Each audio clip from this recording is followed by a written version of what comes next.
All right.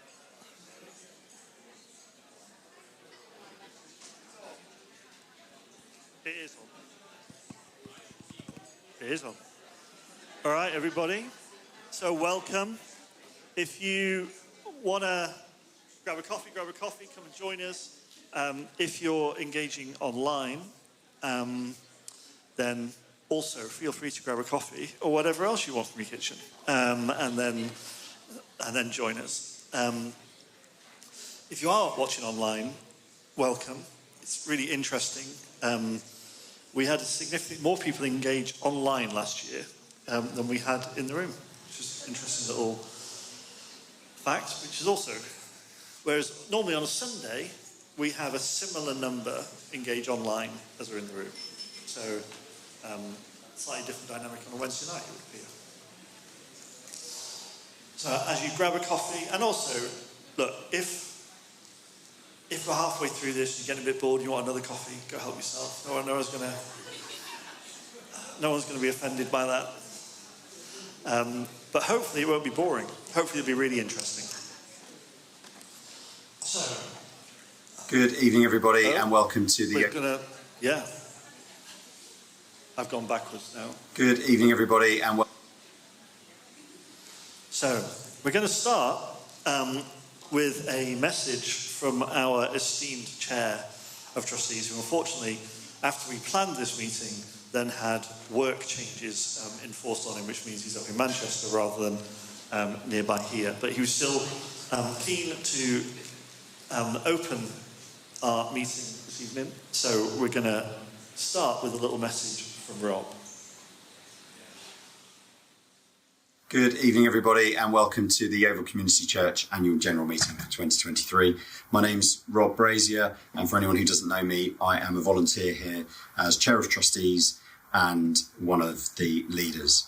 And I'm hugely privileged to be able to do that. I feel a huge honour about that. There's a bunch of great people here working very, very hard to be Jesus on the streets in all that we do. I think you know we are a church that loves to be in the community and hopefully making a difference with families, individuals, relationships, connections. There's a massive team of both paid and volunteer people here, and I would really just love to say thank you to them. I want to start with a massive thank you to all the people that actually make that possible. Unfortunately, I can't be with you tonight. My work has sadly taken me to the north of the country this week. We couldn't move the AGM. I'm desperately disappointed not to be with you, but there's several fantastic, awesome trustees and leaders here tonight who will be updating you on all parts of the church life from a governance perspective and here to answer your questions. And please do ask those questions. We really want to know what's on your mind. And if there's anything that doesn't get covered tonight or you would like to pick up with me, I am always available, phone, email, or can pop into the gateway and have a chat. So please do ask all your questions. I really want this to be a two-way conversation and not just a formal update. We've already actually had a couple of questions come through, and I wanted to make that part of the introduction tonight. There's been a couple of people asking about all the recent recruitment we're doing, and we've got a number of new roles available, and also I think some concern, and that's fine, rightly so, about the question being, are we overstretching ourselves, and do we have the income to be able to manage these roles? I think, as a lot of you know, Yeovil Community Church has evolved a lot over the last decade to the point where we now have about 40 employees. We get a lot of funding through local council, through grants, through lottery bids, and lots of other ways that we try to secure grants and secure funding and income. And of course, a massive thank you to those who give regularly on a Sunday morning, who tithe, and who make a lot of what we do possible. I also wanted to update you on the trustee board itself, because we have had some changes as we regularly do. I would love to say a massive thank you to Andrew Smith, who has led the personnel committee for quite a while now and done that with great wisdom.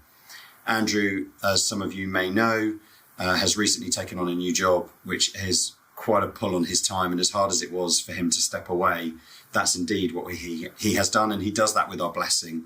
Malcolm Nichols is going to step in and lead out the personnel committee. I would also like to thank Simon Collins, who has been our treasurer, our head of finance for the last few years, and again has done a fabulous job. Equally, Simon is pulled in lots of different directions with his job. So we've moved him to be the vice chair, which gives him a broad oversight, but without the day-to-day pressures of a specific role. And I'm delighted that he's staying on the trustee board to do that. And a massive thank you to Rosie Hoyles, who is now stepping into the treasurer, the head of finance position there. So prayers, please, for Malcolm and Rosie as they step into those roles. And a massive thank you again to all of the trustees. There'll be a slide showing you who everyone is and who the current group are. And a plea from me would be that if you ever feel like you would like to be a trustee, we are always looking for more people to join us. It's a really fun part of YCC life and a really critical part.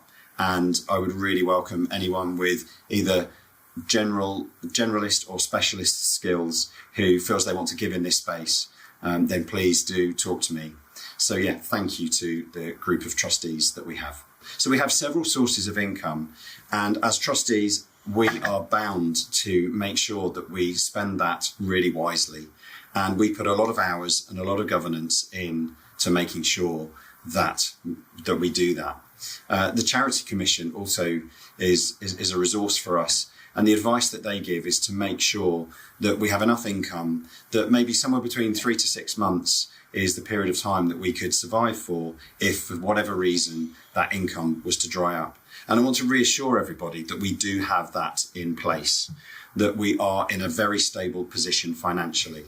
Now, equally, I'm also going to ask for people to give more, because ultimately we are proud to be a very giving church, a very active church. And of course, we are reliant on that income. So if you feel you are able to give more, then please do. But in the meantime, I just wouldn't want anyone to worry that we are overstretching ourselves. In fact, even though our structure and our roles and responsibilities might look a little bit different to a year ago and 2 years ago, we have managed to keep our overheads cost neutral year on year. And of course, a big part of that is now that Adam is part-time, he is funded for the time he's not with us directly by Jesus Collective. And we've been able to reshape that investment to cover other roles within the organisation. So I think it's really important that everybody knows that we are very diligent, we bring a lot of governance, and it's something that we really do try to make sure that we are all, as trustees, very comfortable with in terms of not overstretching ourselves. So in summary, a massive thank you to all of the trustees and leaders and volunteers who make not only tonight possible, but all year round possible. I thank you for your wisdom, for your authenticity, for your love for this church and your love for the people that come into contact with this church. I hope you all have a really, really good evening. As I say, please do ask any questions, and please feel free to follow up with me afterwards if that would also be of use. Have a great night, and I'll see you all soon.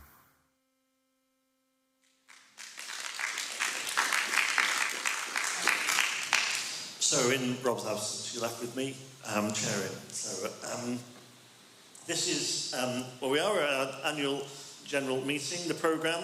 Introduction from Rob. I'm going to then do a little report in a second, and then we'll work through finance, personnel, and our building and health and safety, have some Q&A, and then any other business that people want to raise. So as we're going through, also I think as we go through the different reports, if there are particular questions that relate to that specific area or what you've just heard from that particular lead, then we can have some questions as we go through as well. So from my perspective, I think if you were here on Sunday, then you'll have heard me talking about our mission and our values and our vision. If you weren't here on Sunday, I would encourage you to go back and listen to that online, watch it online.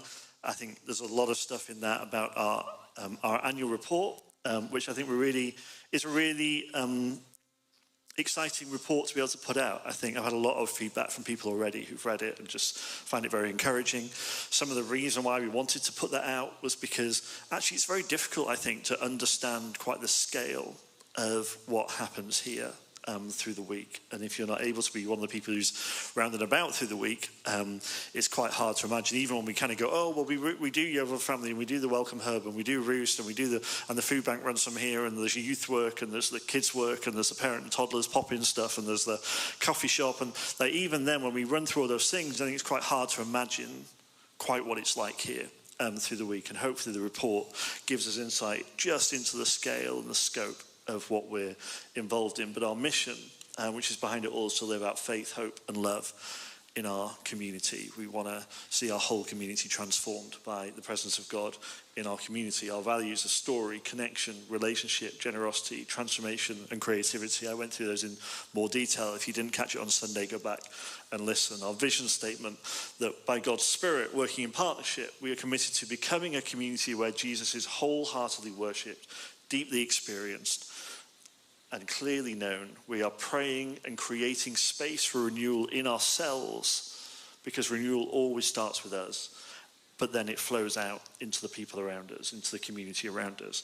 That we are seeing the tide of relational breakdown turned wherever we serve, because we think broken relationships are right at the core of what it is God is looking to restore. Right at the core of so many issues in our society are broken relationships. So much of sin is rooted around broken relationships. Our relationship with God, our relationship with each other, our relationship with ourselves, our relationship with creation encapsulates so much of what is wrong all around us. And then we see so much of what God's heart is for the reconciliation of all things. And so it seems really appropriate that one of our vision statements should capture, or make an attempt to capture, some of that. That we want to resource the wider church, and you'll hear a little bit about how we do that in the report as well, and maybe we'll cover some of it tonight, to bring about kingdom transformation. Living generously, challenging the cultures and systems that create injustice, and actively loving those affected by it. It's important that we meet the needs of those people who are suffering injustice, but it's also important that we challenge the systems that create that injustice. And it's also important that we make those personal decisions in our life that are generous, are about justice, are about the environment, are about relationships, are about our spiritual well-being, are about our spiritual health. So how we tackle that on a personal level impacts how we challenge that on a systemic level, which impacts how we meet the needs of people who are suffering in those systems. And so that's our vision. So leadership team, handsome bunch, but so this is our leadership team. The keen-eyed amongst you will kind of go, there's a couple of people I was expecting to be there who might not be there. So Simon and Sarah Ruffsage have taken a step back for a year. That's a stage of life thing for them. That makes a lot of sense. They talked it through with us. It just felt like they just needed to take that year out to focus on other things. But Sarah remains as part of the trustees, and it is demanding to do both, which is why Rosie decided that she needed to stay and on the board of trustees, but couldn't do leaders as well as trustees. So she stepped away from the leadership team as well. However, as is our way of doing things, there are people that we kind of from time to time invite to meet with us with a view of exploring, like, is this a good place for them? Is this a good voice to bring? Is this helpful for them to have them around the table of leaders? And we tend to do that for a while before we then, if we feel like this is the right next step for them, then we bring that to you as a church and go, here's some people that we think should be joining the leadership team. We have 4 people meeting with us currently. You may have heard me talk about wanting to bring younger voices through, and we are looking at how we do that. And so we have Sim and Lois, who you will know. They've both been appointed to roles recently. We have them meeting with us as a leadership team. We also have invited Dan Boucher to meet with us as a leadership team. You will have seen him leading prayer, speaking from time to time. We feel like he has something to say. And we also have Bridget, who is up in the box, who's started meeting with us as a leadership team. So these younger voices that we're looking to bring in, bring through, invest in, hear from, pay attention to. So they're meeting with us as a leadership team, and then as and when we feel that's the right time to move on or not, we will have that further conversation with you. But we are looking at how we expand our leadership team and make it sufficient for the various areas that we're trying to cover. But this is our team currently, and what a fabulous team they are. And in that picture, all those pictures, they're all smiling, with the possible exception of Malcolm. So, so they are generally always happy. Trustees, Rob said we'd be looking at the trustees. These are our trustees. Again, I mean, I just want to say on a personal level, I feel like our trustees are in a really, there's been a lot of shift, a lot of repositioning as we've grown as an organisation. How a board of trustees interacts needs to shift as well. And that's not always an easy thing to manage. And I think how our trustees are operating at the moment is so helpful, is so healthy, is so effective, and I just really appreciate how they've managed the shift that's been required, how they've stepped into that roles, how they've taken that strategic view of support of being trustees. It's I think we have a really strong trustee board, but as Rob says, if that's something, I think we're always looking for who are the other voices that we want to include in that. So if that's something you might be interested in, or if there's people you're thinking, oh, I wonder if they could be a particular voice, then do talk to us. We'd love to hear that.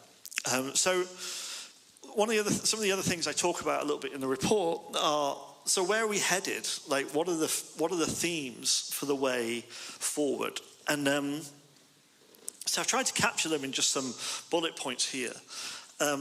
First and foremost, feels really important in this season particularly that we push into Jesus more, that we work hard to focus on him at the centre. This is kind of a real, you'll heard this in our language quite a lot, that centred set model that we gather around, we orientate ourselves towards Jesus at the centre, rather than being a bounded set that kind of defines very much who's in and out around the margins. We kind of go, well, actually, we're not going to have those defining points at whatever point, but our defining point is, are you oriented towards Jesus or not?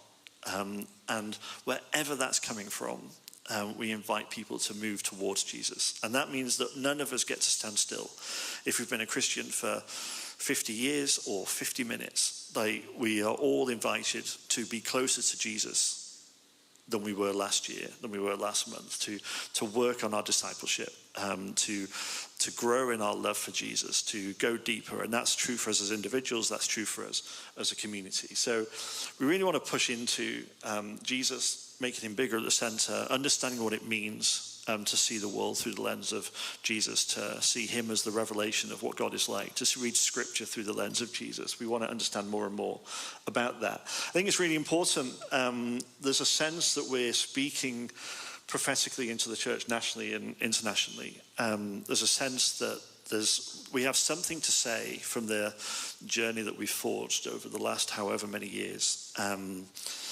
There is something for us to say. And whether the evidence that we would look for is that, whether you look at Joe, who's heading up worship for New Wine and speaking into that context, whether you look at Rachel moving on, taking the vision that she had here for this to become a centre of the community where all parts of the community could feel like they belong, where they could have their needs met, where we could resource in all sorts of ways, whether that's family or elderly or children or the homeless or the refugee or whoever it might be. The vision that she brought here and embedded here, she's now helping churches all over the country deliver that vision and step into more of that vision.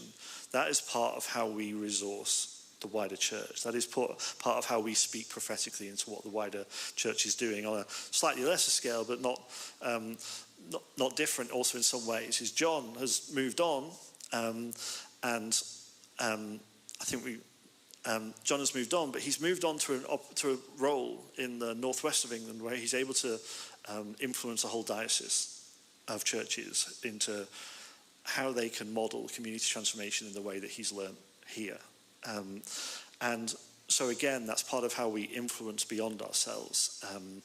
Look at some of my role in some of the national conversations around wildfires, but also my role in Jesus Collective and how that's influencing churches from across the world. And just today, I had visitors here from one of the leaders of the Anabaptist Mennonite network of the United Kingdom, and also one of the leaders of the Mennonite network in the United States, came to see what we do here, came to talk to me about Jesus Collective and how we can network together and what's going on in the world and why is this moment so significant.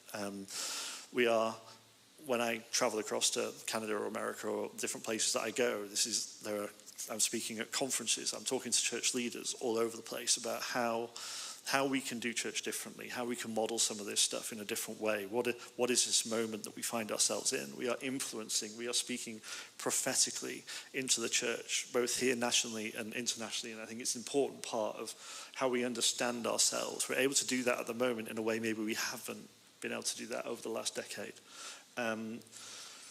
One of the reasons why we have brought Sim in to head up the Create team is to create more space for Joe, to bring what Joe uniquely carries.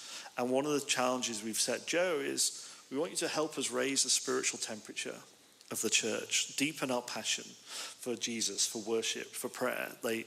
Joe carries this on a national level, and we want to make more space for him, an opportunity for him to bring that in this context. And because we think he carries something really significant, and I think he carries something significant for us. So there's a strategic purpose behind that. I think it's something that's really key for this next season for us. I think one of the key things for this next period is the way as I was praying a few months ago now, probably the beginning of the year, around what is my role as I'm transitioning into Jesus Collective stuff a little bit more, and what is it that I bring here uniquely, and what is it for me to do here? I just feel like I see YCC as a number of different areas of ministry or context, all of which are really strong in their own right. But maybe they're a little bit disconnected, or more disconnected than we'd like. And whether you're looking at the youth ministry, which is thriving and flourishing, or Yeovil family and that, which encapsulates that, and the Roost and the Welcome Hub, and whether you look at how we are as church and how we worship and how we teach and how we gather as a church, whether you look at small groups, there's all these different aspects of how we are as church. And I feel like the shift that God wants to see is to see them kind of connecting together more and interlinking more and cross-pollinating more and working together more and being less independent aspects of the church and more united aspects of the church. And we need to figure out how we do that and how we see that and how we achieve that. But I think that's a focus for us as well. As I've said, we want to raise up young voices and young leaders, as well as shifting Joe's role slightly. We've also encouraging Claire into not just being youth leader, but also kind of bringing her voice into the strategy team and taking that strategic view over how are we bringing the voice of the youth, the children, the leaders of the future into the shape and the direction of the church. So we're encouraging Claire to bring some of that, as well as the young voices we're inviting in. I feel like we need God is calling us to have a renewed confidence in who God has called us to be. I think YCC is an extraordinary church. I don't think I think sometimes to us it feels quite normal or ordinary because we're used to it. It is not either of those things. This is not normal. There is something quite extraordinary here, and I think God is doing something amongst us. I think when you look around and you see the stories of transformation that are going on, when you see the people who are new coming in and the stories that come with them and the ways that we're impacting and reaching out and connecting, for a church in a small town like Yeovil, our influence is significant. But I think what God is doing in us is also significant. And I think maybe there's a call to have more confidence in who God's called us to be. And we do that by demonstrating love more courageously and living more generously. These, I feel, are big themes for us as we move in this next year ahead. So I want to invite you to reflect on those. See which ones resonate for you. See which ones stir up questions and thoughts. But this is my sense of what the next year and more ahead look like for us. So joining in, you'll also see this in our annual report. Here's the different ways you can join in. Firstly, grow. Be discipled. Fall more in love with Jesus. They invest in your spiritual and physical and emotional well-being. Pray more, worship more, practice the disciplines of the faith. Be mentored by people and mentor people. Invest in other people. Be held to account and hold others to account.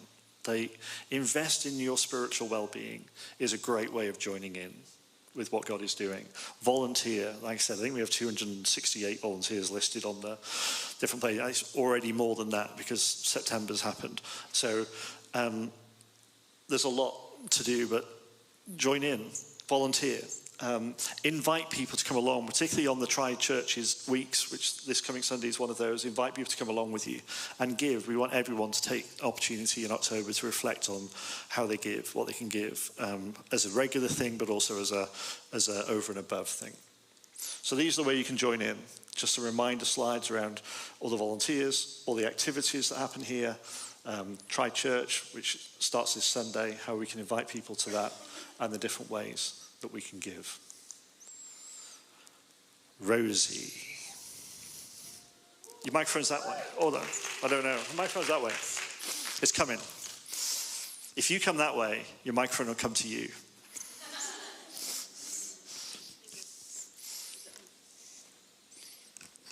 Let's go. Rosie, Finance Committee. I'm not the Finance Committee. First slide. Yes. This is the Finance Committee, not just me. So yeah, just a quick introduction to the finance team. I hate the word committee. I just can't call it a committee. Well, let's not call it a committee. So there's me. Let's call it a magnificence. The finance magnificent. I'm not sure. I'll go with team. Okay. So obviously me, I am taking on head of FinCom, which FinCom doesn't work with. It should be fight. Yeah, see, that doesn't work also, does it? It's not going with a whole peace vibe, but yeah. All right. And then we have Sarah, obviously in the leadership team as well. Keith. Then we have Trisha, who is an employed member of staff, so she does all our day-to-day. I'm pretty sure she's already fed up with my messages, with how much I've messaged her in the last few weeks. But she's amazing. And then just a massive point from at the end of this slide is a massive thank you to Simon and John, who have done an incredible job up to now, and I hope I can carry it on. I have no doubt.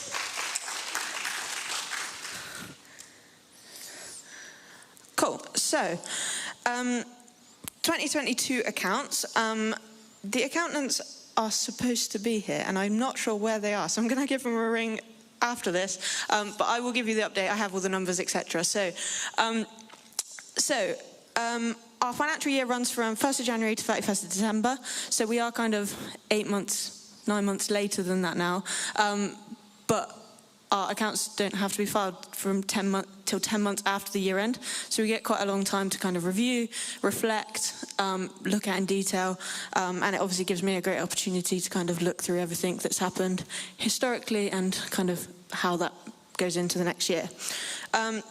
So obviously accounts show a snapshot at the very point they are done. So everything up to the 31st of December at midnight is reflected in a report that gives you a snapshot at that point. We then do stuff on the 1st of January and it all changes. So just a kind of point on that it is very much a snapshot at that point in time, and it does change kind of monthly, weekly, daily, sometimes. So with that, our accounts were audited again this year. The audit went well. We learnt a lot of lessons in year one that allowed us to this year to go fairly smoothly. We had, I think on our kind of report last year, we had about 8-9 learning points. They called it kind of a management report that we get to look through and kind of learn lessons of how we can be better. This year, I think we had 1. So a much kind of improved second year, which is amazing for kind of us and the team to have confidence in what we're doing. And so, yeah, so that was a real positive from kind of a team point of view. But yeah, so our income being over $1 million is a lot to look after and have governance on. So as kind of Rob's video said earlier, we do spend an awful lot of time going through the numbers again and again and again to try and figure out what we have to spend it on. And that's kind of one of my biggest points, is that a lot of our income we have to spend on certain things. So can you explain why that is, Rosie? Yes. What does that mean exactly? Yeah, so as a charity, we are quite strictly, I suppose, structured. So if you give us £100 to spend on a table, we legally have to buy that table with your money. That was a really bad example, but it gets the point in that whatever somebody says we have to spend money on, we have to. We are legally bound to spend that money on that thing. So we have some income that is very strictly told what we have to spend it on, and we have the other side of that where people give money or we get money from the coffee shop, etc., that we are allowed to spend on what we choose to spend it on. And I think probably 90% of what we do with our finances is trying to balance what we have left over on the money that is free and what we spend that money on. So when we get because we get lots of grants and funds to do the family's work or to do the homeless work, the roost work or the refugee work or whatever, that money we can only spend on those projects. Indeed. So the money which we have more freedom with is the money that is given by people, yes, or the money that's earned in the coffee shop. Yes, so if we do a specific fundraiser for Create, then that is one of those instances that we have to spend on Create. But general YCC giving is spent on what we choose to spend it on. Coffee shop, any surplus is spent on what we want to spend it on. And they're probably the two main areas that we have of unrestricted free money that we can kind of choose what to spend on. Great, thank you. Cool. So in terms of figures, we had just over the million last year, so £1,077,050 total income. Of that, about 50% was restricted. So that's kind of telling you the balance of what we have to spend certain money on, and then what we can kind of play around with, but decide what to spend it on. With that,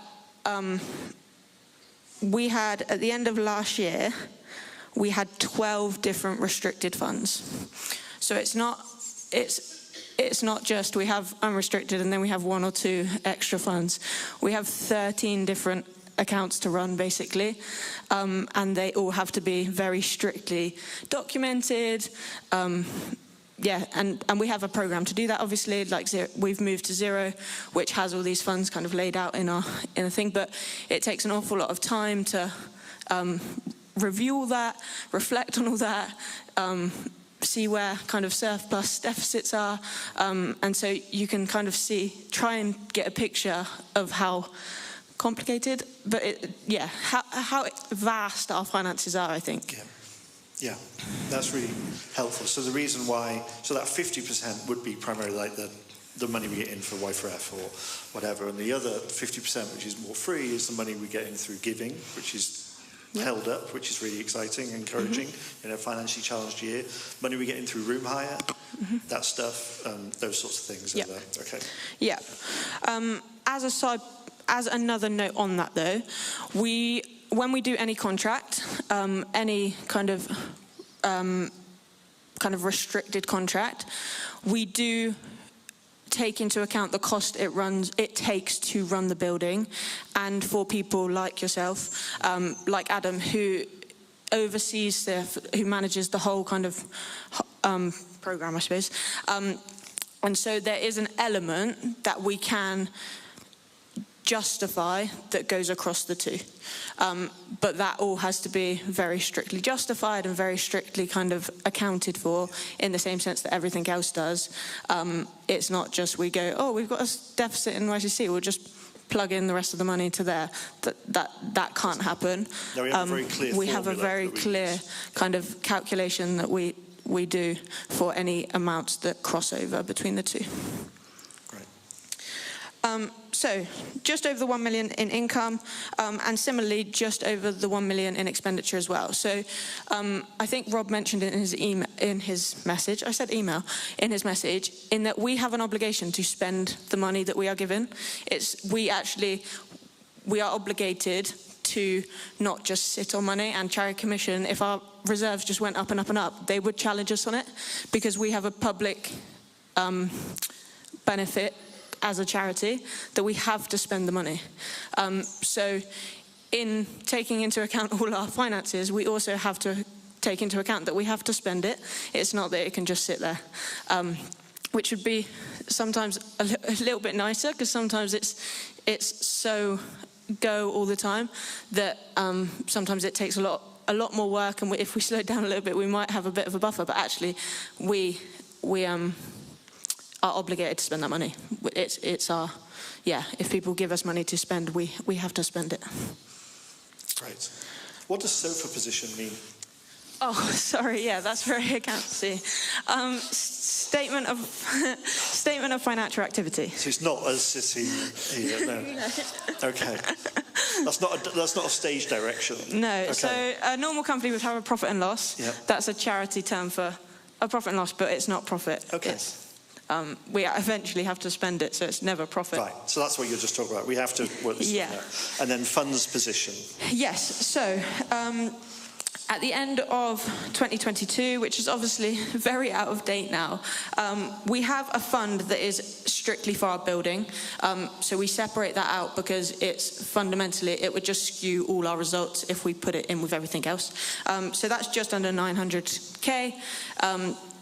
If we got it valued, it would only affect that fund if we kind of revalued it in the account. So it's a bit of a pointless exercise, but if we were ever to change building, move building, we would probably do that exercise, but at the moment it just sits at a value and it doesn't affect anything else. So that's not money we have, it's just money we are in our accounts are viewed to have because we own the building. Yeah. But it's not any money we can do anything with. No. Right. And then from a restricted point of view, we had 500, just under 500k across the 12 funds. Just a point on that, in that our funding for things like Y4F goes past the year end. So where we have funding for up to kind of March 2024, we would have to keep an amount to cover us for the 3 months at the end of that funding period. Yeah. So where I say we have to spend money, we do have to spend money over the whole contract, not just to the year end. So that's why we do have funds at the end of the year. So that's why it doesn't quite balance out every time. And then our general fund is about 60k, but that does take into account everything else. So yeah, the 500k takes into account 12 funds. That 60k is kind of everything we're left over with. Great. I think that makes sense. Cool. Well done. So, 2023 so far. So our income is just over 900k. So I can safely say we will need an audit again next year, because it will go over the 1 million with the projected of what we're expecting for the rest of the year. Out of that income at the moment, over half is restricted, so 530k of that 918k is restricted at this point. For the rest of this year, we obviously will have the kind of giving income and coffee shop income, and the likelihood is it will end up very, well, we're forecasting that it will end up very similar to last year, about 50% restricted, 50% unrestricted. Our expenditure is just under and about 520k of that is wages. So our employment costs are kind of our most heavily weighted expenditure, but I think that's been the case for several years, so that shouldn't be a surprise. Nope. Our cash position at the end, again, this is all to the end of August, so we're almost 20 days too late to actually, but we're actually in surplus by about 40k from where we started at the end of the year, and our cash position is looking, we are very liquid, so it means we are, cash flow wise, we are in a very good position, which is very nice. Just a point on our funds position.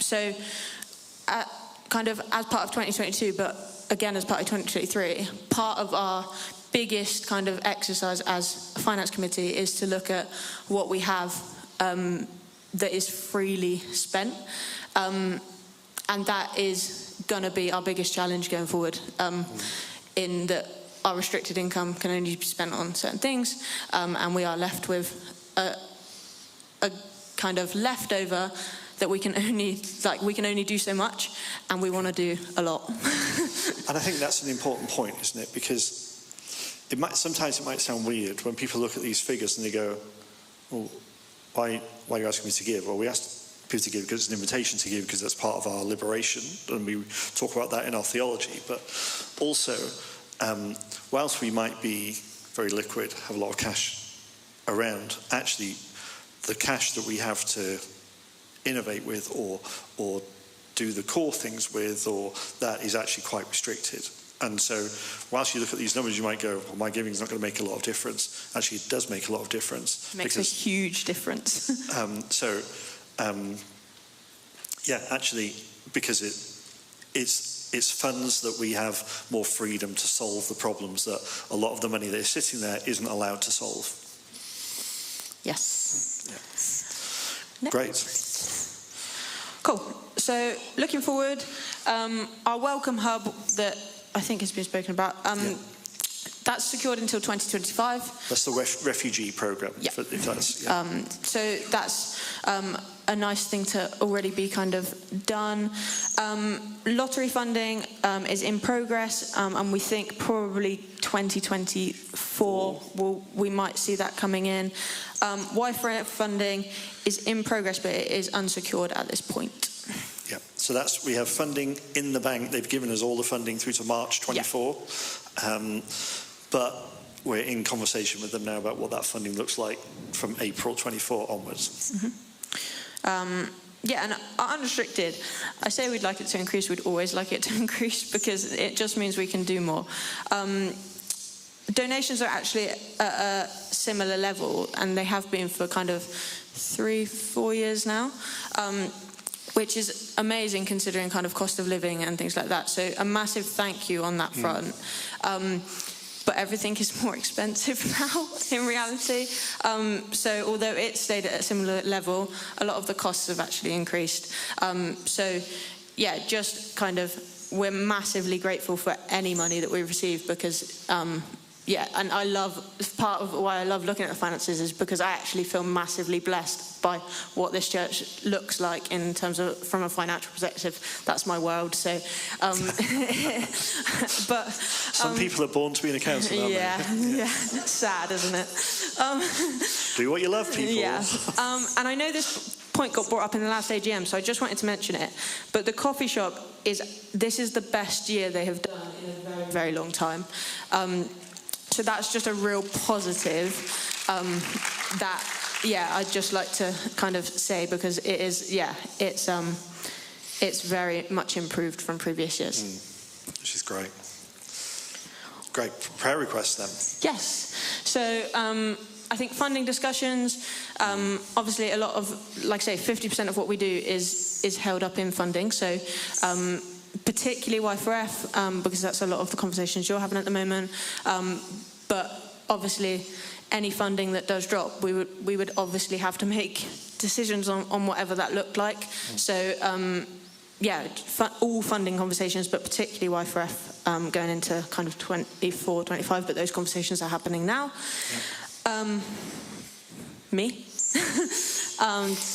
So obviously I'm taking over from Simon. I'm trying to get my head into everything at the moment, just to get fully invested in all the figures and everything. So prayer for me as I do that. And I think the biggest one is just that we align everything financial with what God wants us to do, and that we're kind of doing that with the right heart and making sure that we kind of release what is given to us in the right way. Amen. Amen. Thank you, Rosie.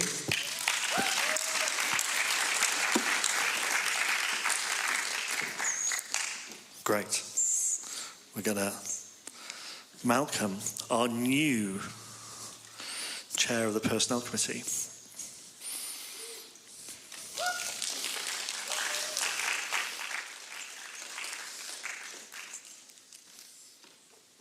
Why so serious? I think that in the words of the Joker.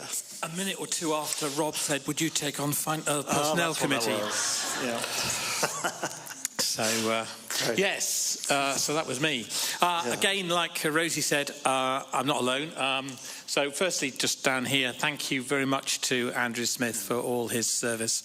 I've been on the Personnel Committee with him for some while now, and really appreciated his wise experience and grounded common sense. So we're going to miss him, but I'm really glad he's got a really good job, which is excellent. Vicky Bastable, who's sitting over there, is here and is working with me on personnel, and we are looking to bring another trustee on board who can bolster our numbers here. That would be helpful.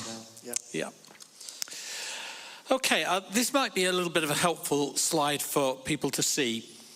So in 2021 we had 38 staff on our books. 2022 we had 39 staff as at September. At the moment we have 38 staff. Because there have been so many changes going on in the last 6 to 9 months particularly. It can feel like, we're just employing everybody left, right and centre. It's not quite like that, actually. We're actually, at the moment, about the same as we've been for the last 2 years. But there have been a lot of changes within the roles. Just for your interest, there's 14 staff who are sort of directly involved in church activities. And that doesn't include the interns, obviously, who work in Create. There's 20 staff in Y4F, and it's kind of associated things, and 4 in the coffee shop. So that's how the breakdown happens. But yes, there is a lot of changes, but it may not be quite as it might appear. The actual total numbers aren't really changing very much. But in that context, we do need to say and repeat, I know it's been mentioned already, but a couple of intense and immense thank yous for Rachel, who left staff in, I think it was April. Is that right? It was April, wasn't it? Yes. Came off our staff, but is still a valued member of our leadership team. We really, really miss her input on a staffing level, but are really excited what she's doing, taking what we've done and what she's pioneered amongst us here into a wider context. That's brilliant. And we really, really want to acknowledge John, who wanted to be here this evening. He's back from a holiday, but he's just started to feel a little unwell. You can never leave, can you? That's well, with YCC. Yeah. He tells Hotel me. California, I think. He messaged me about half an hour ago to say, Amy, who lives with her, has got COVID, and I'm not feeling very well. So he decided discretion was the better part of valour, and he wouldn't come, but I think he's watching online, so hello, John. And we do want to thank you intensely and immensely and passionately for all that you've given to this church, which has been remarkable over the 3 years you've been with us. So yes, there's a gap. So let's have a look at the next thing. I've said there's been a lot of changes, and it sometimes feels like we're employing loads and loads of people all over the place. Some appointments are more or less direct replacements for staff who are leaving. So some of the job adverts you'll have heard speaking a direct replacement for somebody who's just moving on, whether that be a Rachel or a John. Or an Abby. Or an Abby. Or an Abby, yes, Abby Ball from the admin side of things. Some roles are not being replaced directly. I mean, it's already been mentioned, Adam, you've gone down to 60%. Yep. We're not directly replacing that 40% in any... how could we? I mean, yeah. How could you? Yeah, how could we? Yes, exactly, yes. Some are not directly being replaced. Some roles may be replaced, but with slightly mended, tweaked, slightly different positions. And that's something we're in process of at the moment. With all of these situations, there's been several times where so we need to do something with this person because they're leaving, or with this position because the person's leaving, and then we've taken a pause. We've stopped, we've had a think. Do we need to just replace like for like, or do we need to do something a bit different, or can we find another way of achieving the same thing, or has the world turned and moved on and things have been established and we don't need the same? So we don't just automatically do it. We think about it, we take a pause, and so some roles, even some that we're thinking about at the moment, we're looking, well, can we slightly tweak that role and see how it might work differently? Some appointments are for previously agreed roles that have been deferred. So I'm thinking there particularly about Lois has taken up our children's families worker role. That was a role that we identified we needed about 2 years ago. We didn't appoint at that point. We left it for a year. It was a lot of hard work for a lot of people covering that, but then we went back into an appointment process, and that's how Lois is now in position. And some, as Rosie has made abundantly clear, are externally funded. So a lot of things, including the Welcome Hub here with the refugees, that's externally funded and secured through to 2025. And then there's a few cases in which we've identified a very specific need for a new role. So an example of that would be that we've got a youth outreach worker in the form of Sophie. Yeah. We did that because in the past, we've used our Create interns for a lot of this work, and we really wanted to get an intern who was suitable for youth. But none was available. And I think that's actually quite common across churches, from what I understand. There is a national shortage of youth leaders coming through. Yeah. Yeah. So we recognised that, and we thought, well, how are we going to do this? And if we haven't got a Create intern who can help Claire with youth, particularly outreach work, and at that point we decided we'd appoint a part-time outreach worker. It would have cost us a bit with the intern. It's going to cost us a little bit with a part-time youth outreach worker, but that's good value. So Sophie has joined on a part-time basis. What else have we got there? Salary matters. This is going back to April this year when we implemented a salary increase. Obviously, this year has been very, very challenging for families with cost of living crisis. And 2 years ago, we decided, and we talked to the church about it, that we wanted to make sure that our lowest paid members, lowest paid staff, were at the real living wage. Please note, real living wage, not the national living wage. If you don't understand the distinction, the smaller one is what the government sets. The real living wage is what it more likely costs to live. So we wanted to make sure that all of our staff were at least at the level of the real living wage. The challenge of that is that at the beginning of the year, that increased by just over 10%. So that was a significant increase to those staff who was on the lowest level. But we have decided and have implemented that so that they are still at that level, at the real living wage level. As far as the rest of the staff, we decided we would implement a flat rate, a lump sum that would be the same for everybody above that, those who are on the lowest pay. So it would be less than that 10%. And of course, percentage-wise, it varies. If you were at the lower end of the scale, it would seem quite a large percent. If you were at the higher paid, it wouldn't be so much. But we felt that in a time of difficulty and challenge for families, that was the fairest way to do it, biasing it towards the lower end by doing that. Obviously, if you do your maths, that does impact things like differentials, but we try not to be too obsessed with that. Okay. So that was salary things. With other things we've been doing in personnel, we've done some reviews of policies, changes, clarifications to our policies covering such things as toil and... Sorry? Did I miss something? No? I think someone just coughed. We clarifying things such as toil and overtime, particularly with reference to introducing a bit more flexibility for some of our part-time employees and their contracts, and we've introduced things like timesheets for them. Minor changes to recruitment policies. Again, we found that some of our approach on recruitment was becoming a little bit unnecessarily restricted in terms of how we approached it. So we've tweaked some of that.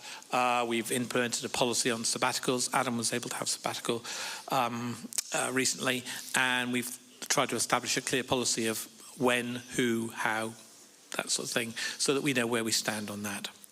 Great. And the only other thing, just to mention, training. We're exploring alternative or additional ways to provide appropriate training for our staff in all sorts of ways. We do that already, and obviously in certain areas. I haven't mentioned explicitly because it will come up under bars, but safeguarding training is a major thing that we are involved in. And with Rachel stepping down as our safeguarding lead, we have now appointed Lisa into that role and an additional deputy safeguarding people. So I think we've got 3 in Y4F and 2 in YCC, which is impressive. And we have just been discussing... I think you're creeping into Karen's slides there, but anyway... Yeah, sorry, I must we'll do that. We'll say nothing about that. Oh, dear. Stay in your lane, Malcolm. Okay, sorry, I'll stay in my lane. And just to keep you very up to date, we are currently looking at the possibility of, and the likelihood indeed, of accessing external HR support. When you've got 38, 39, 40, whatever people, sometimes, and particularly a time like the last 6-9 months, there's a lot going on HR-wise, and sometimes we need expert advice. And I think as trustees, we're drawn very strongly to actually invest in that by having an external company who can help us with some of that. So that's me done. And fabulous. Thank you very much, Malcolm. You can apologise to Karen on your way down.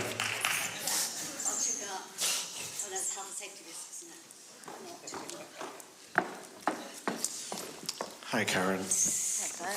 So you head up Buildings, Assets, Health and Safety Committee. It does roll off the tongue, doesn't it? It's I know, didn't I? I thought I'd coordinate. So just had your photo taken outside, didn't you? You wouldn't have recognised me else if I didn't have the same dress. Often referred to as bars. So if you hear people kind of going, "Oh, we're going to bars tonight," it's not a pub crawl that the team are off on. It's probably a meeting with Karen. Thank you. Welcome. Right. Okay. I thought the annual report was really good at sort of showing just how much goes on in our church. And so I thought to start with, to back that up, I don't know how well to see it, is actually these are the room bookings for this week. And it just shows there are people coming from the community to all of these meetings, groups and meetings, just this week. I'm going to add on top of that the it's a huge amount. blood transfusion. It's a huge amount that goes on here, and I think again, it's difficult to get your head around. But there's a reason why Y4F and my offices are in an entirely different building. It's because there's no room here, and the number of times if I want to have a meeting in the Gateway, it's not an option. There are no rooms available. So it's quite a thing to see when, particularly, today, for instance, you have the Welcome Hub going on upstairs, you have Roost going on in that side of the building, pop-ins going on in this room, you've got people collecting food parcels, and you've got like the coffee shops thriving and bustling, and there's all sorts of stuff going on. It's it's a real. And actually, high notice all the activity. evening meetings as well. So it's not just 9 till 5. No. So there's a lot going on. A lot of people coming into our this space. And so obviously there is increased building use by the church and You've missed the something off there, community. Karen, because you haven't put the AGM in on Wednesday. Yeah. And you didn't put in leaders on Tuesday either. So, That's true. So there's more. Anyone got a felt tip pen? Yeah. Okay, maybe not. I don't know, I'll take to kindly Great. myself doing that. So there's a lot that's going on. Yeah. So building-wise, what's been happening? Okay. Yes, so there is increased use of the building, by within our church and obviously externally. But also that means there's a lot of maintenance involved in that, cleaning, repairing, parts of the building. So it's just to be aware. And it's 23 years old. I know. Yeah. It's done amazingly well, but it is a very, very well used building, and it'll sometimes show. I mean, Ollie and his team have done a lot of work, sort of redecorating and doing things like that. But it is a big job. So I'm very grateful to our cleaner and Ollie and Mahmood and other volunteers who help with that. Also, we've again having a lot of people in the building, and we've decided we installed some security. So for our external doors, there is now a security access through card, just to help with the security of the building, because sometimes there isn't the cover in reception. Yeah, we have groups using the building in the evening, and they couldn't always monitor the door to let people in and out. So now we have an electronic security system, so you just need a card to get in and out, but only people with cards can get in and out. So it's a better system. Yeah, and we've also got some rooms, parts of the building where we've got a lot of expensive equipment. Those are now sort of restricted Secured use for that. So that's something we've done this year. We also moved to external IT support after all the wonderful work that Adam Scott did. We've, again, it is because of the size and what we're doing, we just need more external assistance. Same for the HR. So we have them, and that's working well. Roof and truss survey. As you know, there's been ongoing conversations about whether we can have solar panels on the roof, and also the AV team would like to put some more things on the truss. So we have Never had enough lights. They always want more. Yeah. So we had an initial visit by a surveyor to talk about that. Sounds like there might need a lot of work to put solar panels on it. There'd be a lot of work we'd have to do to the roof and the structure of the building. So that would require further investigation. And we also have to have the truss inspected every 4 years. So that is something that is going to go ahead this year. I think the solar panels, the work that we will need to do for that, we will do as part of our building expansion. Yeah.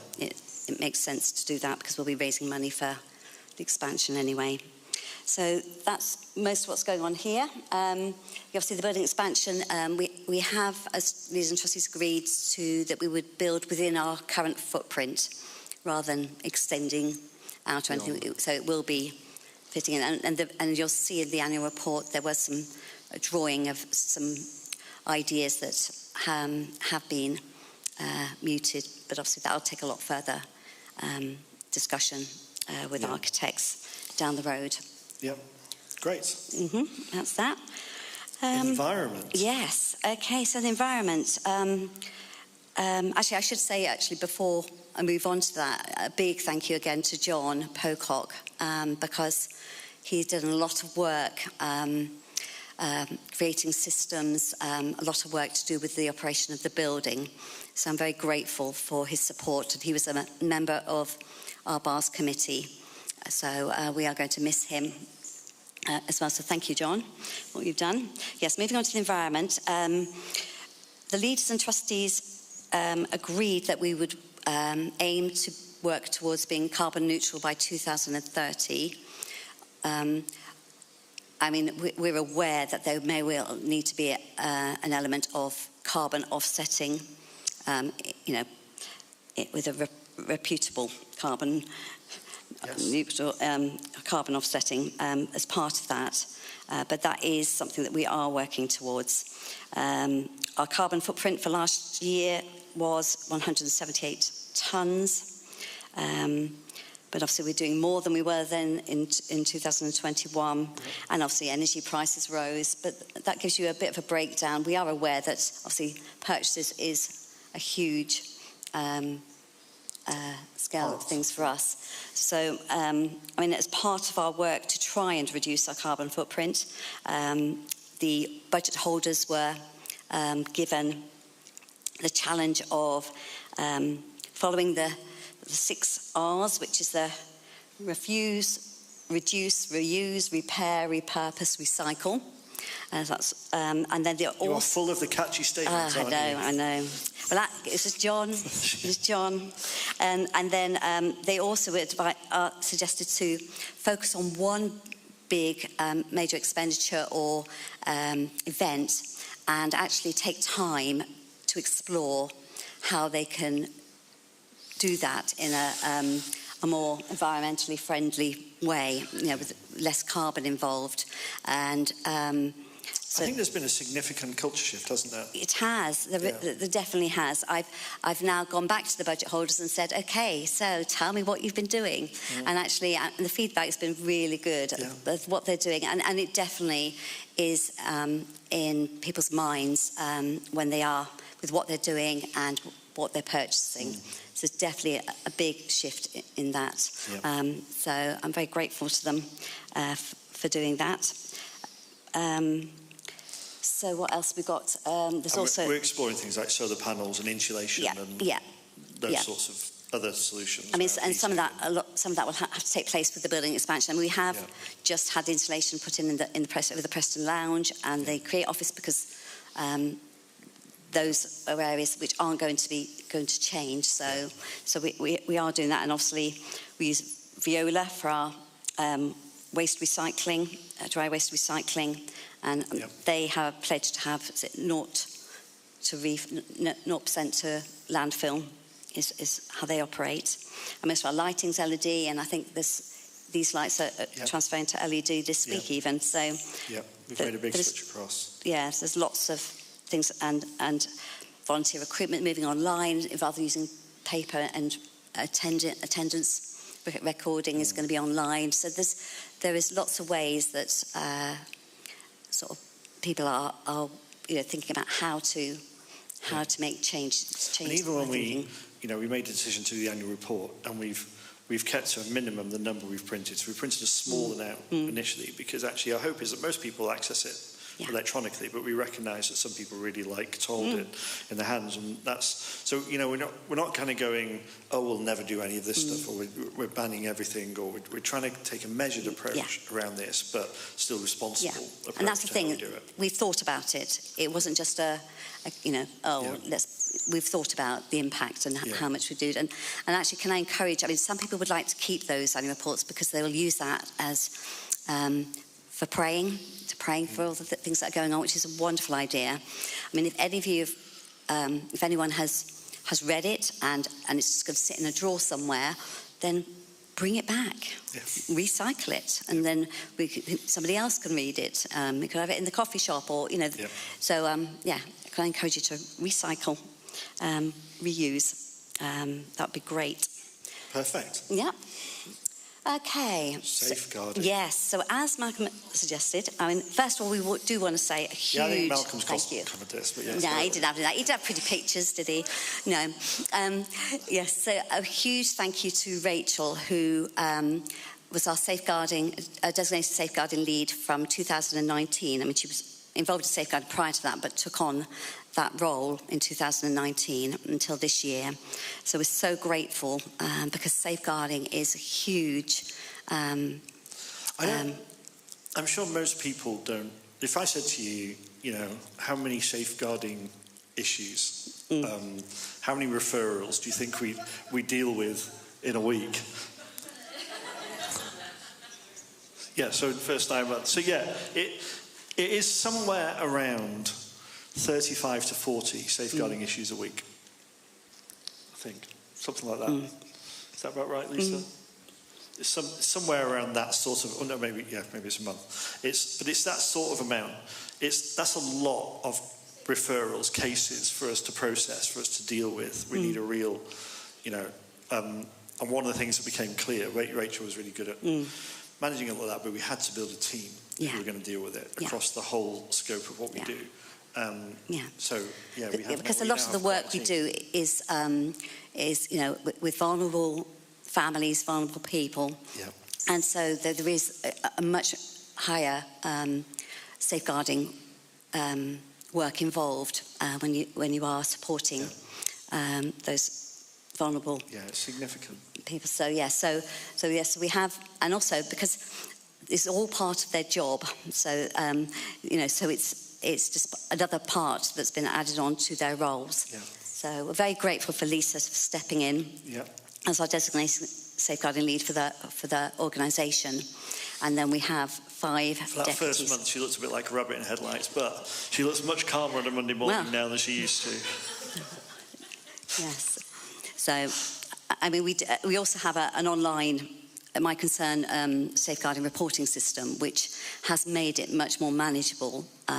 We couldn't have carried on operating like with paper sort of formats paper records and things like that. So that has been another external requirement. We have some real really. expertise in the team, don't we? Yes, yeah. So they all do 2-day training to do that, and then they have to do 1-day update training every 2 years, and then they're also responsible for cascading safeguarding training to all the different areas of our organisation. And every case that's reviewed is then cross-reviewed by another member of the team as part of our check. So so it's a big piece of work, but it's an important piece of work. I'm pressing forward, but that might be... That's it. That might be it. Yes. Thank you very much, Karen. Thank you. I don't know how we're going to do this now, because we're going to do Q&A, and some of this will be for Rosie, and some of this will be for Malcolm, and some of this will be for Karen. And we'll figure out a way of doing this. But, so I want to move to a time of your opportunity to make comments, ask questions. We're going to need... Oh, I've got a question at the back. Oh, Dan's right there. He's all prepared, because our tech team is on this. Right, we're good.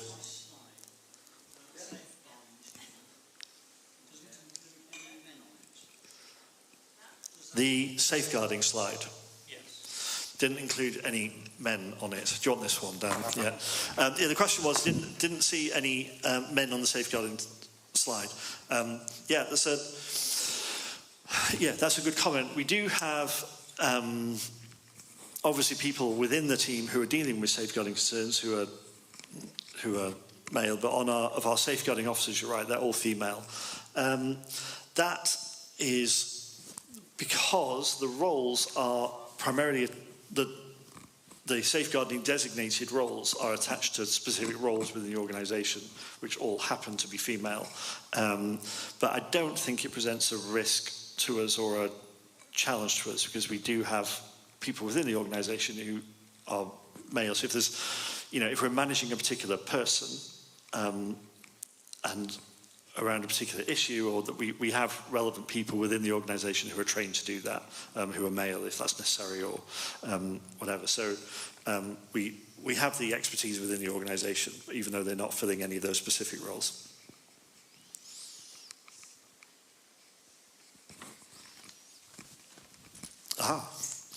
Mr. Hart, you surprised me. So, just one question.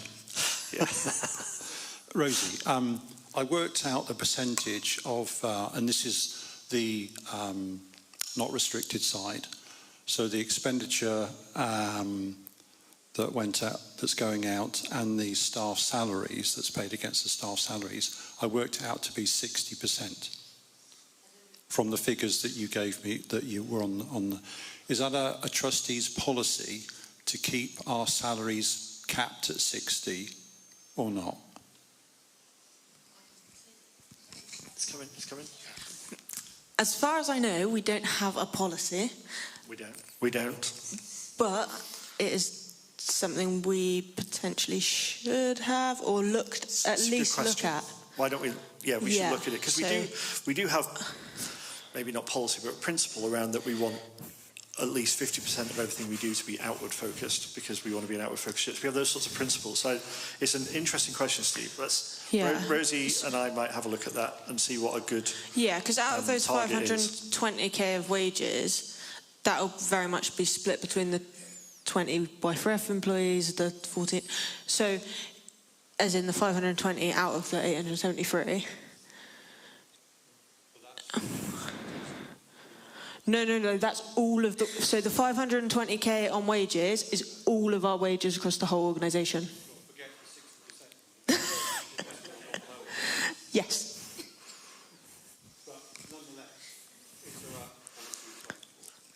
Currently no, Steve, but we'll have a look at it. I like the idea.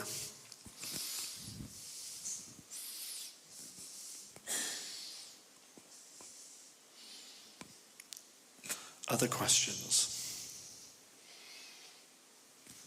Yes. Probably one for Malcolm. Sorry, Malcolm. I know where I'm working at the moment, one of the big pushes across the charity sector is around equity, diversity and inclusion. And I was just wondering to what extent, we are all about everyone being welcome when they come in and wanting everyone to know and God. To what extent do we have an equity, diversity and inclusion policy that we're applying, particularly across things like recruitment for someone who might be disabled or if someone doesn't have English as a first language? I'm looking a little bit at Karen here, but excuse me, we do, yes. Yeah, we do have an equity and inclusion policy. Obviously, there are some roles which have a genuine occupational requirement. But, we do have such a policy. Yeah, we do. We do have that policy in place. I think we're quite... I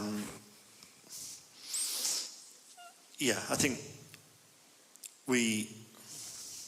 we work quite hard to be inclusive, even to the, like Malcolm says, like some roles we have genuine occupational requirement, but we're actually, those are minority of roles. I think one of the great assets of this church is we have all sorts of aspects of the community involved, and with some of the aspects that you've mentioned, but also I think it's great that we have people of other faiths who work here, that we have people of no faith who work here. I think it adds to the colour of who we are. And one of the most exciting things for me is when people who, openly kind of go, I don't believe in God.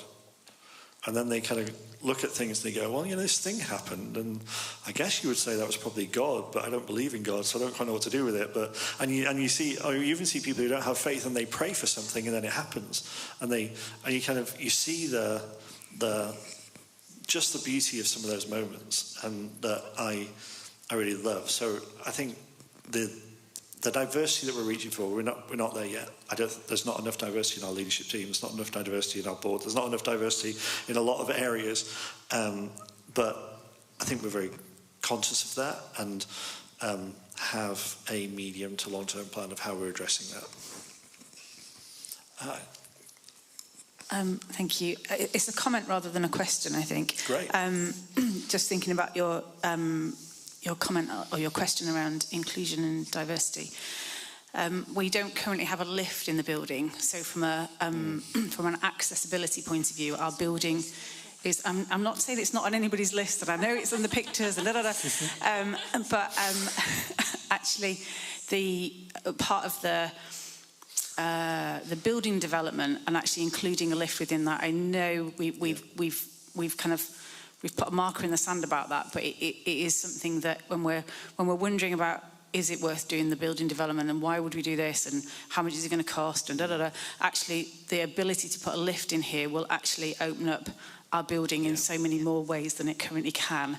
And I think that if I was somebody that knew this building and I had an accessibility, if I had a disability that meant that accessing certain areas without a lift was a problem, I probably wouldn't apply because of the challenges So actually, it opens it's a up really a lot good of point. things. And I think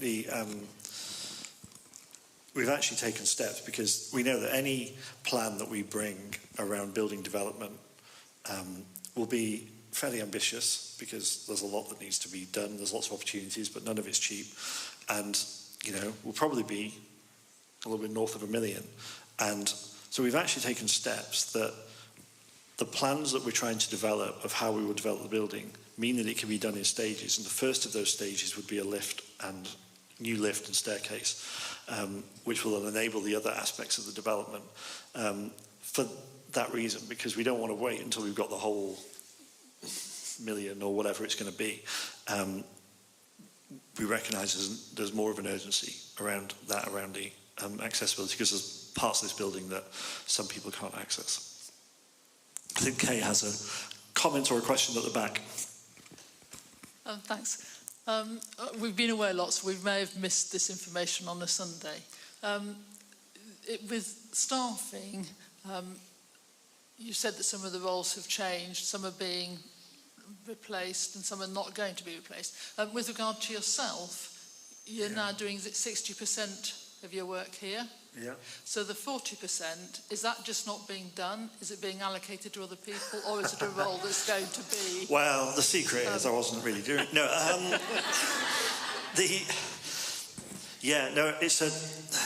it's a good question.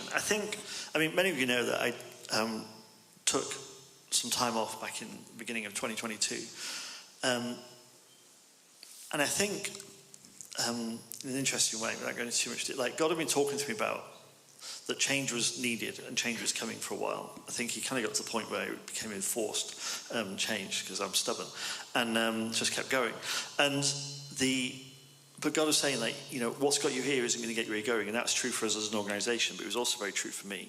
And some of the time whether it was my time off that I took or then the sabbatical that I took, the stuff that I explored with God around there, when I was coming back after that year, God was really clear with me about coming back with a different posture, not needing to be the busiest person in the room all the time, not needing to be on top of everything all the time. And one of the questions I asked of all my team when I got back was, what's the stuff that you missed when I wasn't here that only I can do? And what I want to do is I want to do that. And the stuff that other people can do, I want to do less of, because other people can do it. What's the stuff only I can bring? And actually, it was quite a consistent message around the big picture, vision, strategy, making sure people are focused, prioritising the right things. And the other stuff was they actually solved between them all. So there's a whole bunch of stuff I didn't pick back up when I came back in, because they'd solved it other ways.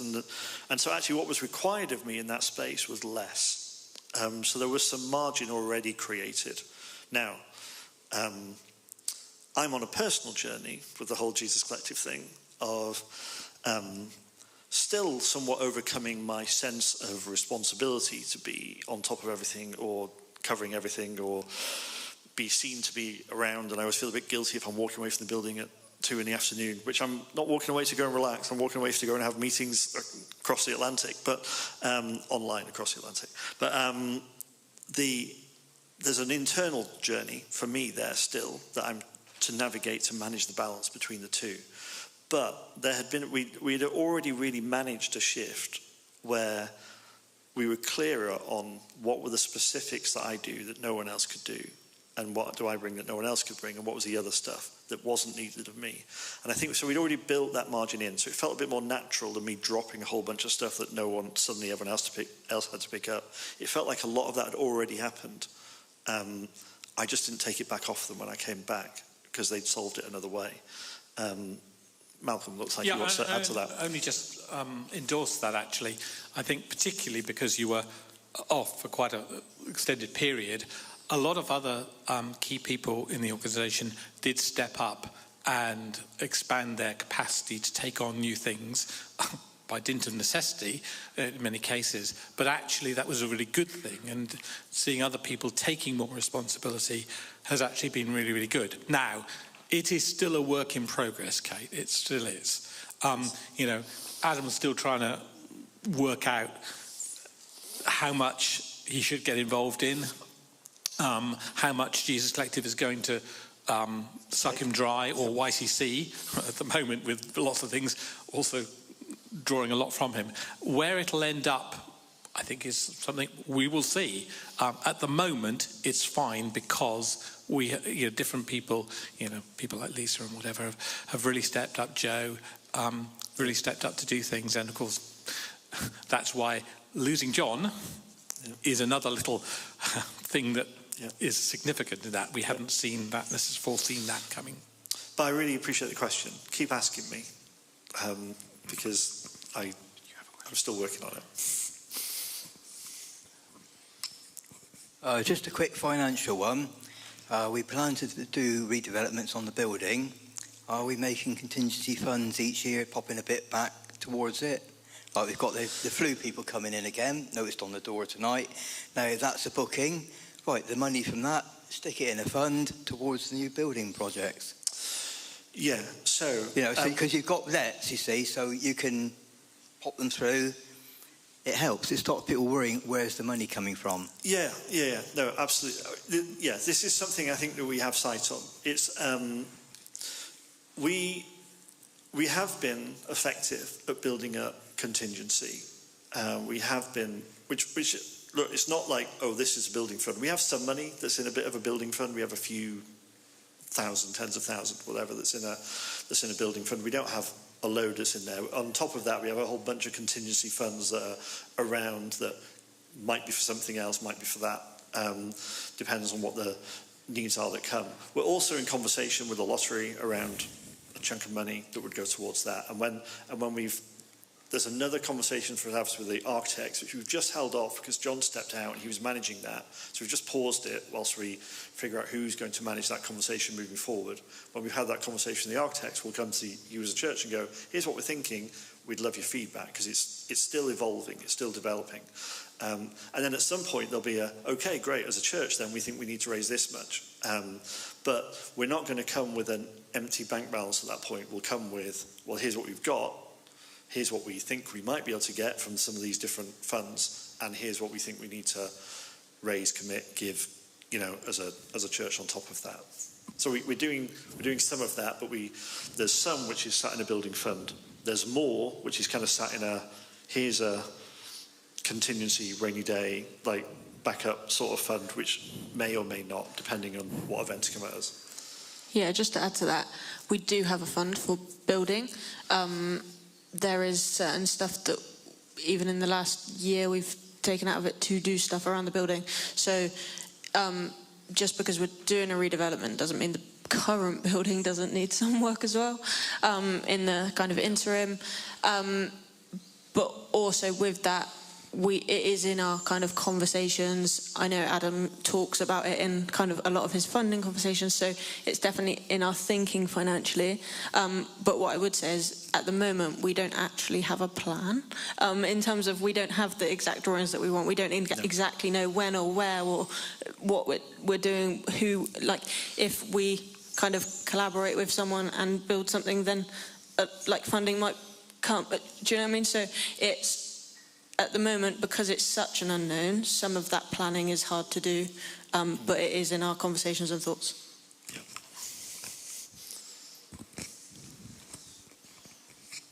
Fantastic presentation. I've enjoyed watching everything tonight. Left with one little concern, which is perhaps boots on the floor missionaries. So we talk about being a generous church. Do we actually support anyone that is living in a different country financially to help them evangelise the rest of the world? That's a good and interesting question. The only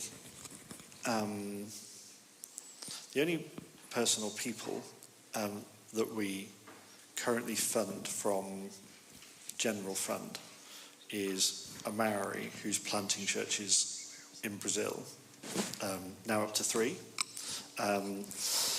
which is exciting and encouraging, but he is getting to the point where he's going to probably retire from that. So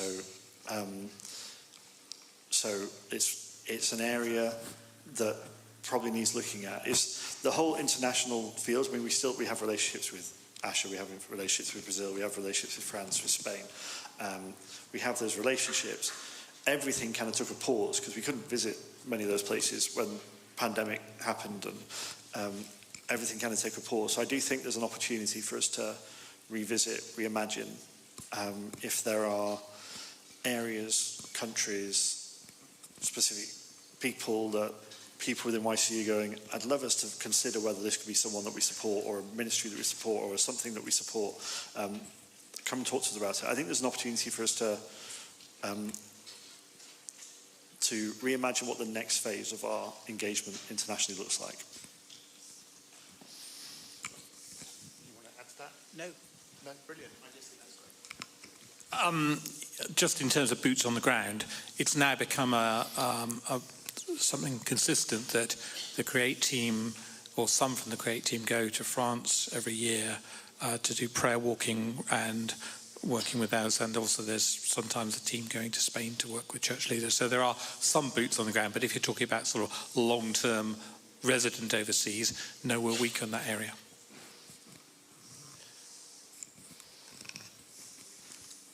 Steve, you said one question. I know, but iron sharpens iron. I mean, you talked about walking away from the gateway at 2 o'clock. I know the answer because I had coffee with you yesterday.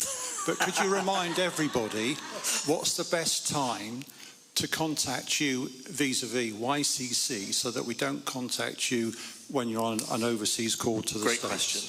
question. 9 till 2. Canada wakes up at 2. Sometimes 1:30, but that's kind of when East Coast wakes up, West Coast wakes up about 5 p.m. our time, and then we run into the evening. But yeah, mornings are good. Tuesdays are very full days. I have strategy team, YCC in the morning, leadership team, Jesus Collective in the all afternoon. But outside of Tuesdays, particularly like Thursdays, Fridays, mornings are good. Thank you, Steve.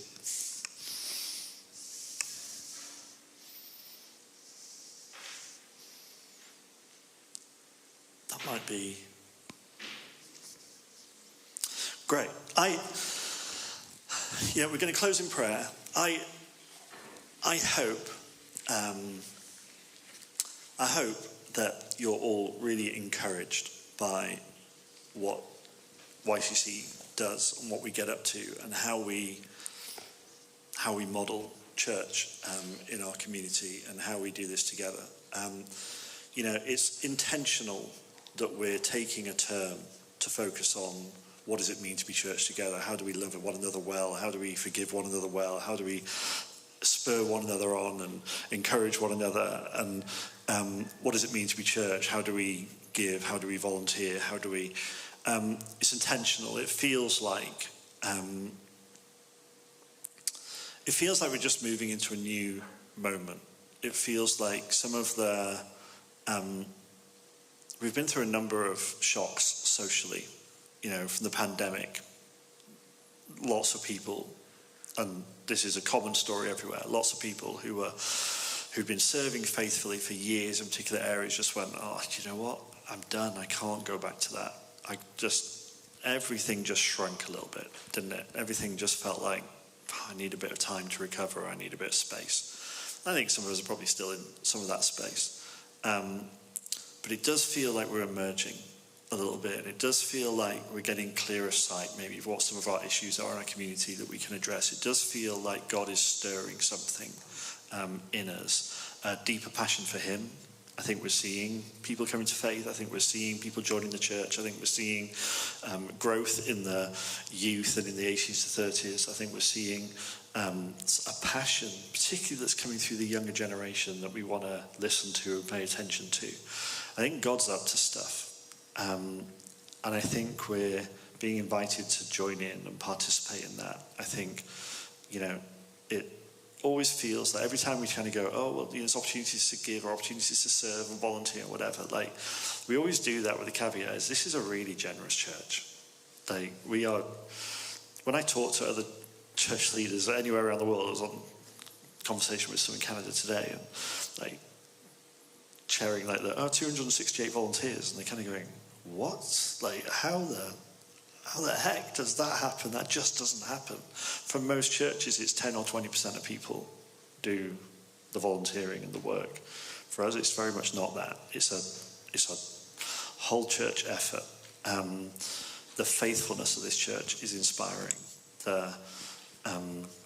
The way that we have persevered, the generations who have been here for the generations who have been here for the years and the decades, the faithfulness that is right at the root of this, that goes alongside the constant newness, new faces, new people, young people coming through, I think is something profoundly beautiful, and is something we shouldn't take for granted. I think God is doing something really extraordinary here. I think God has done something really beautiful here, and it's subtle and it's discreet as well.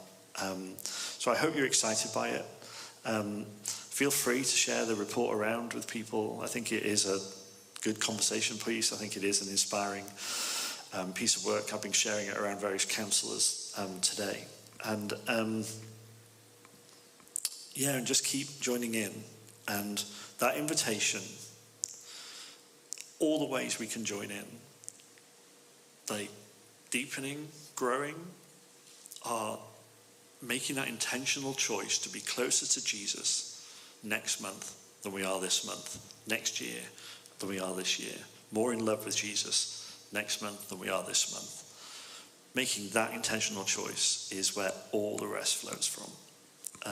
Let me encourage you to keep pushing into that. The world will know that we are his disciples by the way that we love him and by the way that we love one another. This is who we're called to be. So why don't we pray? Lord, we just want to thank you for all the blessings. Yes, there are challenges. Yes, there are problems to be solved, and there are conundrums to be unpicked, and there are challenges to be overcome. But in all of it, this church is blessed and is beautiful, and is a blessing, and brings beauty to the community around it. So we just want to give thanks. We want to give thanks for the faithfulness. We want to give thanks for the generosity. We want to give thanks for the perseverance. We want to give thanks for the innovation and the creativity and the courage to go with what feels like constant change. This stuff isn't normal. So we want to give thanks to you, because you are the one who calls us to be here. You are the one who helps us imagine what this can be and how to be in this space. You are the one who inspires us to love one another. You are the one who inspires us to forgive one another. And you are the one who promises that as we forgive, so we're forgiven. As we love, we will see more and more of your face. As we live these lives of faithfulness, we will come into deeper joy. And so, Lord, we just want to give our amen to that. We want to give our yes and amen to who you're calling us to be as church, where you're calling us to be as church, the invitation to imagine, to reimagine, and to step forward and to bring ideas and to bring suggestions. Lord, we are excited. We want to hear more from our young generation in particular, but we want to hear more from all the generations.